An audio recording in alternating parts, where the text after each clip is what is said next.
महापुराण की कथा कहती है, महाराज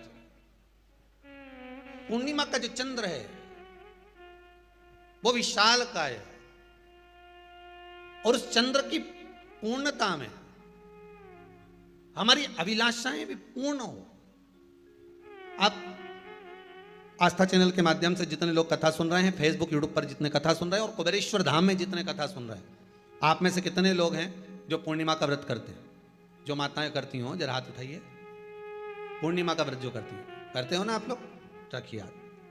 अब पूर्णिमा के व्रत में आपने कई बार किताब पढ़ी होगी पूर्णिमा की, या आपने व्रत किया होगा, या पूर्णिमा का व्रत आप धारण करे होगे, तो उसमें पूजन कौन से भगवान की होती है? पूर्णिमा के व्रत में किस भगवान की पूजन होती है? तो कहा पूर्णिमा के व्रत में केले के खंभ लगाकर पूर्णिमा का जो अध्यापन होता है, पूर्णिमा की जो पूजन होती है, उस पूजन में शंकर और पार्वती की पूजन की जाती है, शिव और नारायण की पूजन करी जाती है, शंकर और पार्वती का स्मरण किया जाता है। किसकी पूजन होती है? शिव पार्वती। क्यों शंकर और पार्वती का पूजन क्यों करा जाता है पूर्णिमा के व्रत में?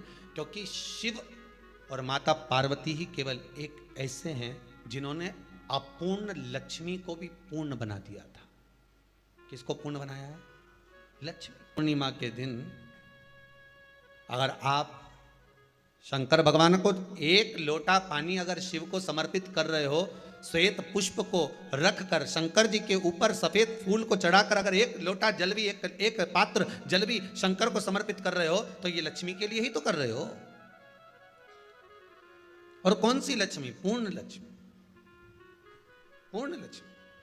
आपको पहले भी कथा में कहा, एक बार भगवान विष्णु के सामने लक्ष्मी मैया ने बहुत तेज स्वर में कह दिया था, नारायण, दुनिया के लोग आपका नाम जपते हैं, दुनिया के लोग नारायण नारायण कहते हैं, दुनिया के लोग आपका भजन करते हैं, पर सत्य मायने में कहूं ना तो मेरे बिना दुनिया के लोगों की नहीं चल सकती, मेरे बिना दुनिया नहीं चल सकती, संसार मेरे बिना नहीं चल सकता। भगवान विष्णु ने कहा ये तो गलत है लक्ष्मी आपका कहना।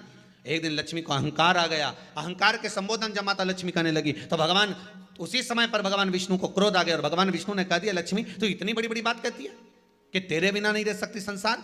मैं तुझे कहता हूं लक्ष्मी तू अपूर्ण है, तू अपूर्ण है, तू पूर्ण कब हो गई?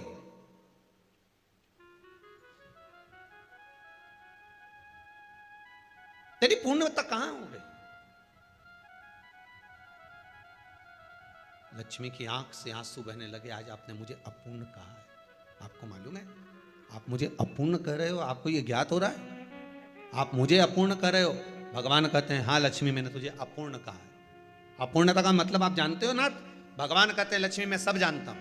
लक्ष्मी रोती हुई माता सरस्वती के पास पहुंच गई। सरस्वती ने पूछा क्या बात है लक्ष्मी, क्यों रो रही हो? लक्ष्मी जी ने कहा क्या बताऊं सखी, मेरे पति ने आज मुझे अपूर्ण कह दिया है।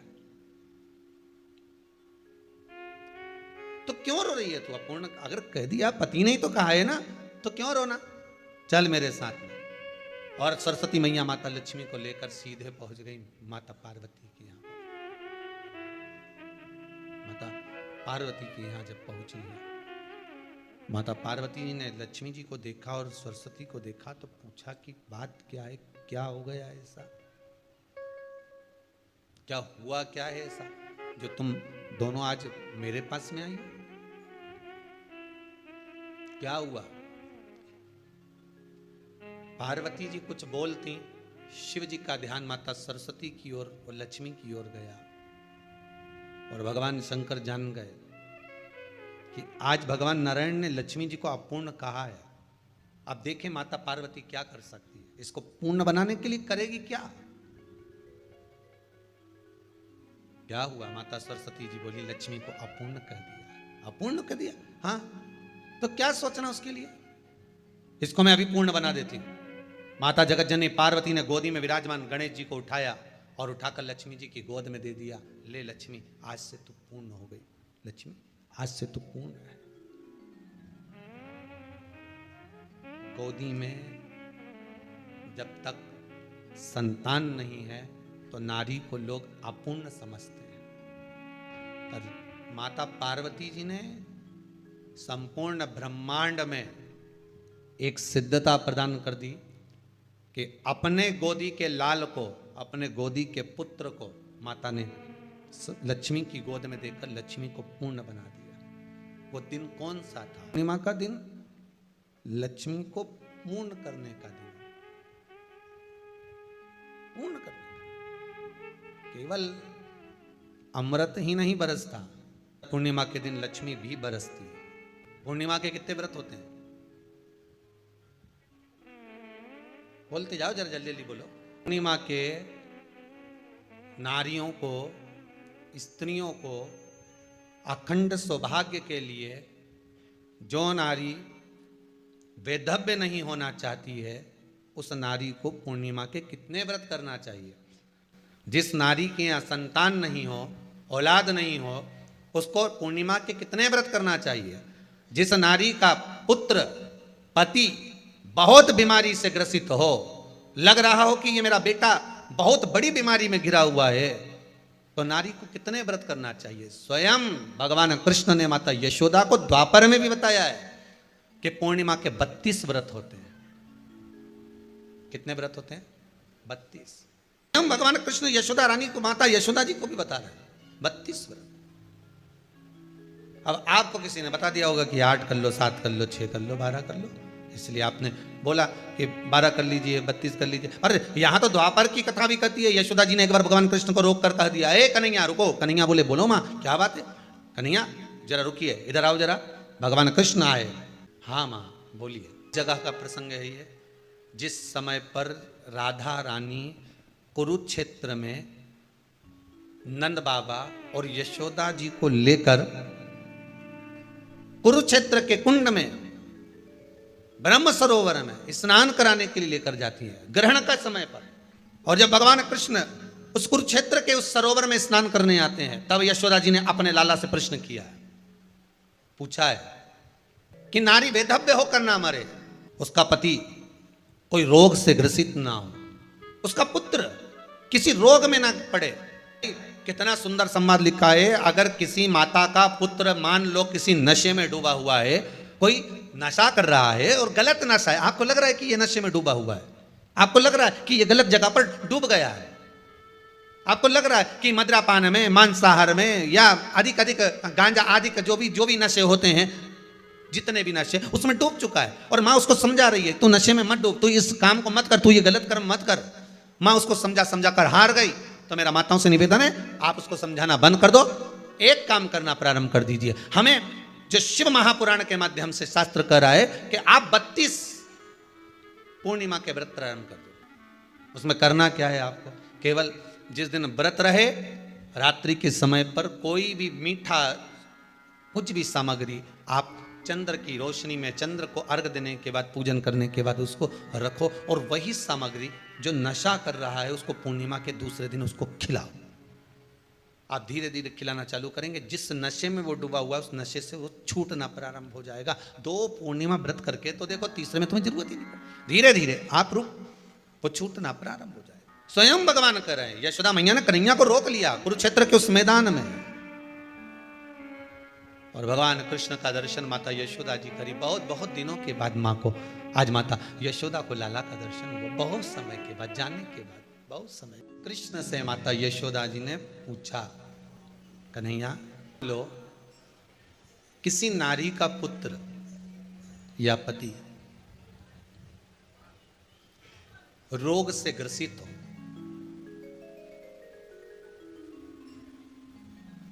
उसके पति की या पुत्र की आयु थोड़ी सी हो, तो हे कृष्ण, उस नारी को कौन सा व्रत धारण करना चाहिए या किसकी पूजन करना चाहिए? ये कुरुक्षेत्र की भूमि का संवाद है।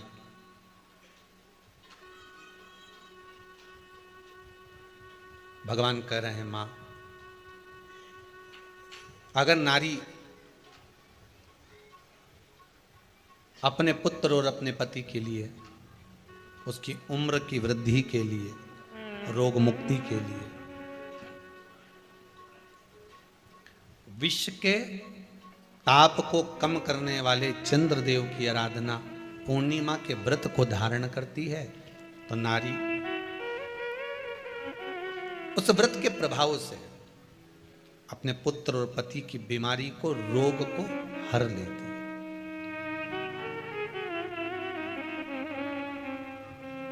रोग का हरण कर लेती।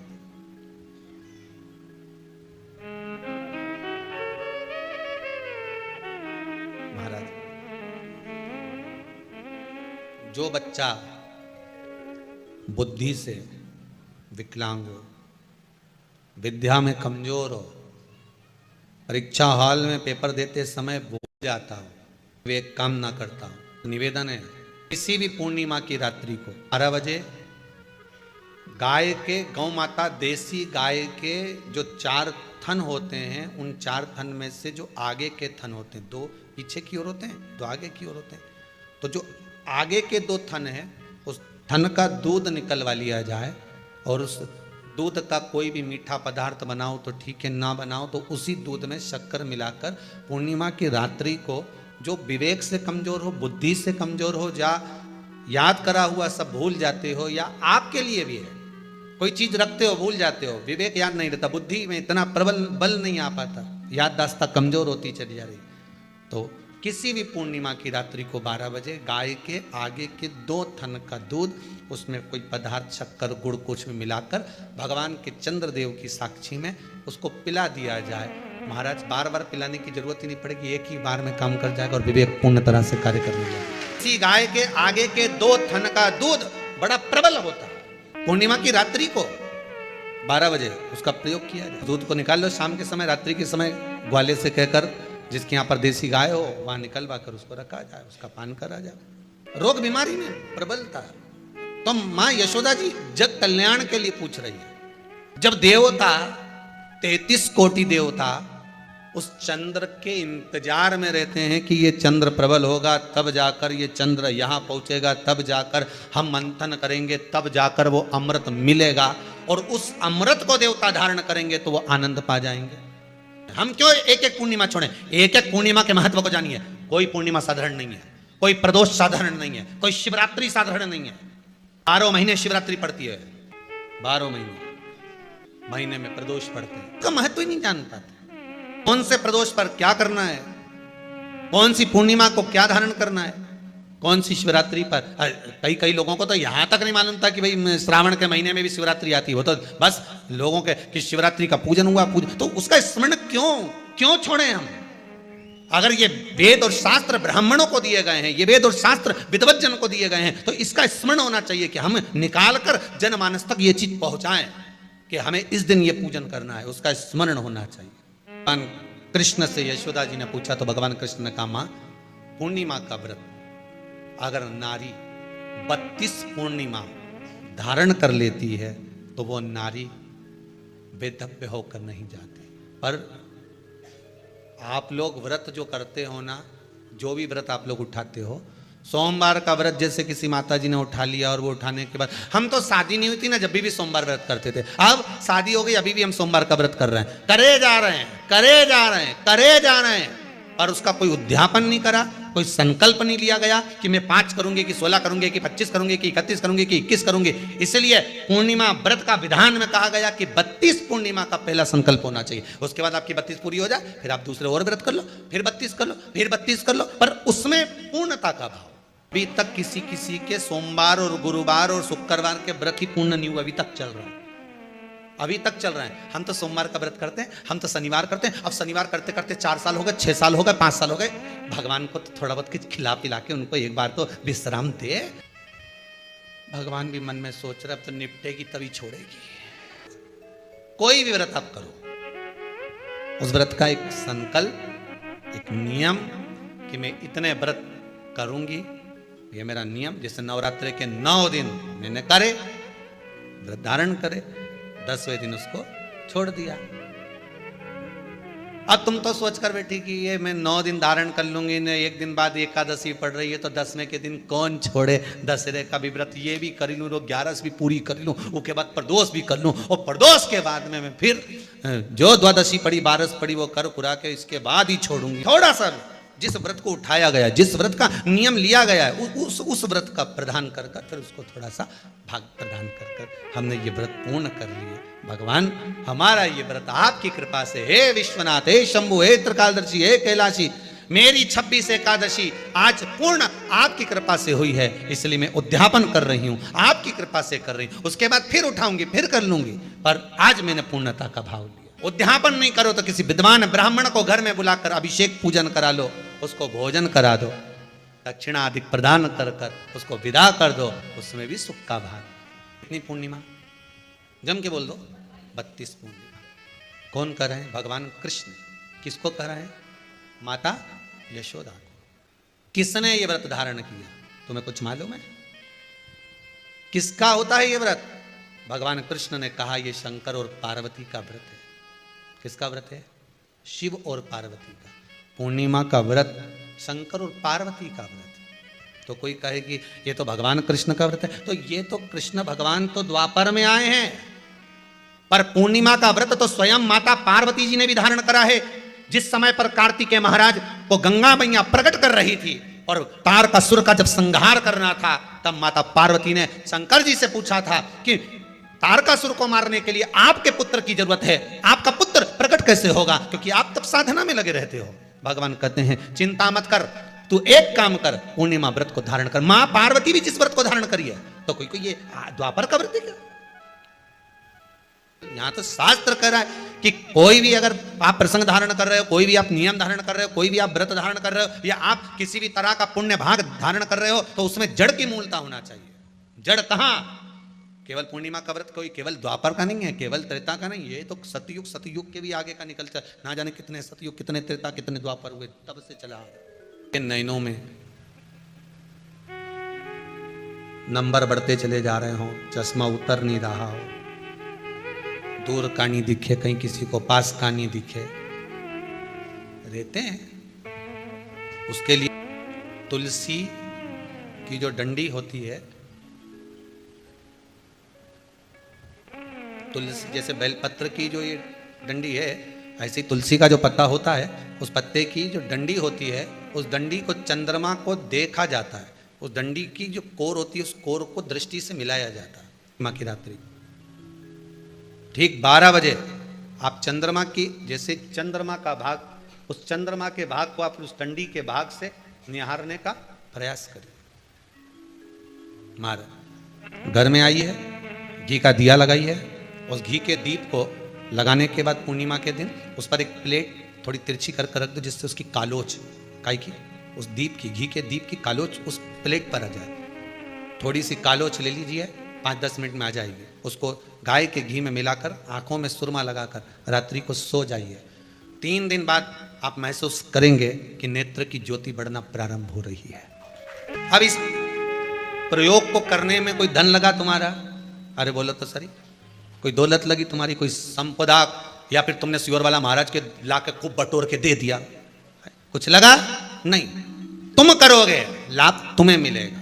ये जितनी पूर्णिमा के व्रत हैं, जितने 12 महीने जो पूर्णिमा पड़ती है, पूनम पड़ती है, ये भले दुनिया के लोग कहते हैं कि ये भगवान राधा और कृष्ण से संबंध, हम और कृष्ण से संबंध रखते हैं, पर इनका यदि सही संबंध समझा जाए, इनके सही संबंध का यदि स्मरण करा जाए, इनके सही संबंधों का यदि वर्णन किया जाए, तो शिव और चंद्रमा के जो मिलन का केंद्र बिंदु है वही पूर्णिमा है।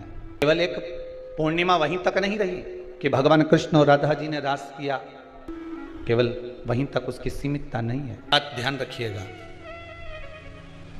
यदि